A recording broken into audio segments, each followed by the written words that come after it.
사람들은 부자가 되기 위해서 주식 투자, 부동산 투자, 부업 등 재테크에 열심입니다. 하지만 재테크하는 법만을 가지고 부자가 될 수는 없습니다. 부자들은 그들만의 성공의 방식과 습관이 있으며 가난한 사람들은 그들만의 잘못된 습관이 있습니다. 우리가 부자가 되기 위해서는 먼저 가난한 사람들의 습관을 버려야 합니다. 가난한 습관들은 지독하게도 매 순간 나를 합리화시키고 자꾸 끌어내리려고 합니다. 오늘 영상은 세이노님의 세이노의 가르침이란 책의 내용 중에 부자가 되기 위해서는 반드시 버려야 하는 가난한 사람들의 7가지 특성을 알아보고 이런 특성을 없애기 위한 방법들을 말씀드리고자 합니다.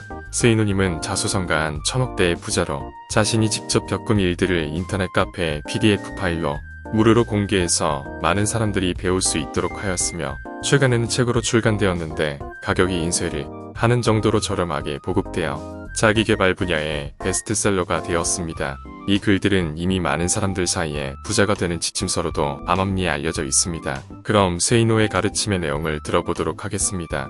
가난한 사람들의 특성들은 가난이 세습되는 이유에서 설명하였듯이 부모로부터 주로 영향을 받게 되지만 부모와는 상관없이 사회에서 보유하게 되는 경우도 많은 듯하다. 가난한 사람들이 가지고 있는 공통적인 특성은 첫째, 돈 받는 것 이상으로는 일을 하려고 하지 않는다.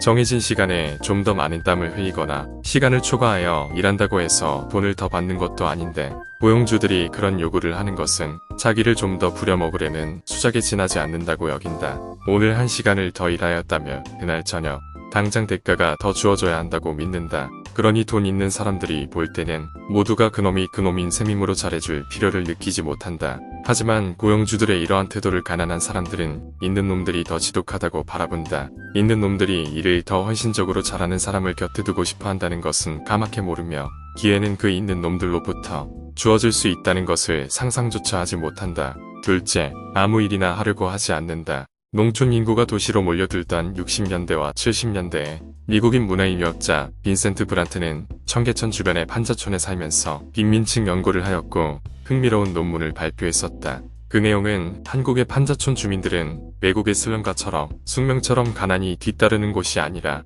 일정 기간이 지나면 주택가로 옮겨간다는 내용이었다. 이것은 6.25 동란 때 남쪽으로 내려온 피난민들이 처음에는 빈민이었으나 세월이 흐르면서 가난에서 상당수가 탈출하였음을 보아도 알 수 있다. 어떻게 그런 일이 가능하였을까?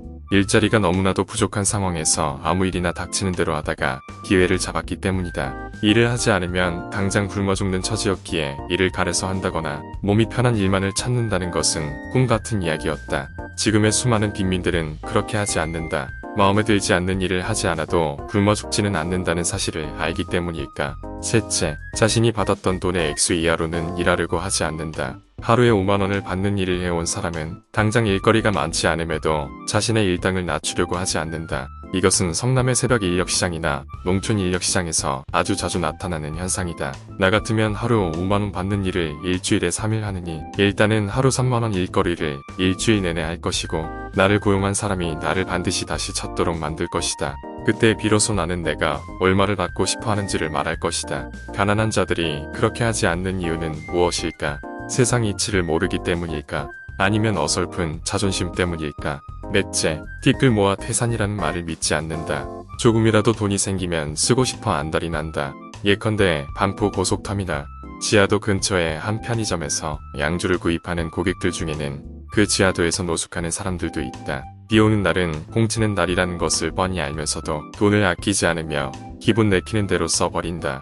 굶어 죽는 한이 있어도 비상금을 축내지는 않는다는 중국인들과는 전혀 다르다. 그래서 약간의 돈이라도 생기면 술집으로 가거나 심지어 그곳 여자들에게 돈을 부리는 한심한 놈들도 자주 눈에 띄인다. 이런 습성은 그 자녀에게도 물려지고 그 자녀들 역시 한 푼이라도 생기게 되면 오락실로 달려가거나 PC방에 가서 진을 친다. 다섯째, 운명론을 받아들이고 사주팔자를 신봉한다. 정주영은 무엇을 했어도 부자가 될 팔자였지만 자신은 뭘 해도 마찬가지라고 생각한다. 다른 사람들은 고무신을 신고 달려도 신이 벗겨지지 않지만 자신은 워커를 신고 뛰어도 신이 벗겨져 넘어질 팔자이며 부자 될 사람은 따로 정해져 있다고 믿는다. 그렇기 때문에 노력에 의존하지 않고 점술가들이 하는 말에 귀를 쫑긋거린다. 생각과 행동에 문제가 있기 때문에 가난을 자초한다는 지적은 개짖는 소리로 여기며 자신은 한다고 하는데 타고난 팔자가 더러워서 어쩔 수 없다는 식으로 생각한다.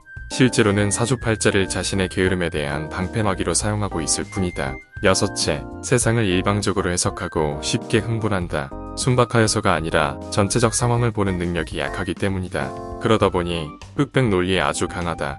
세상은 회색인데도 말이다. 자기가 가난한 것은 못 배웠기 때문이거나 남들보다 약삭빠르지 못하기 때문이며 있는 놈들이 돈을 다 갖고 있기 때문이라고 믿는 경우도 많다.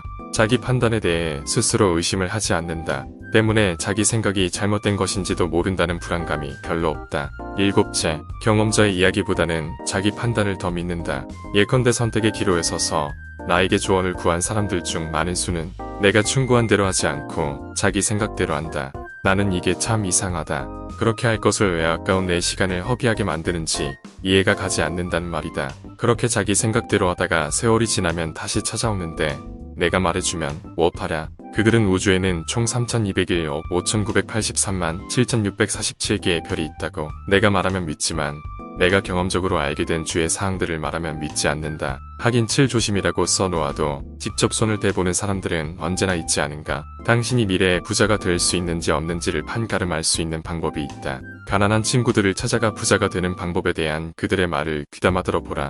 그들의 말에 당신이 공감을 한다면 당신도 가난한 자들의 공통적 특성을 갖고 있음을 깨달아라. 이상 가난한 사람들의 7가지 특성을 알아보았습니다. 잘못된 습관을 한 번에 전부 바꾸기는 어렵습니다. 만약 한꺼번에 모조리 바꾼다고 시작한다면 금방 포기하게 되고 말 것입니다. 우선 작은 습관 하나부터 당장 바꾸는 것이 중요합니다. 지금 시작할 수 있는 쉬운 것들을 찾아서 오늘 당장 실행하시기 바랍니다. 저도 매일 꾸준히 독서하고 메모를 했더니 인생이 바뀌었습니다.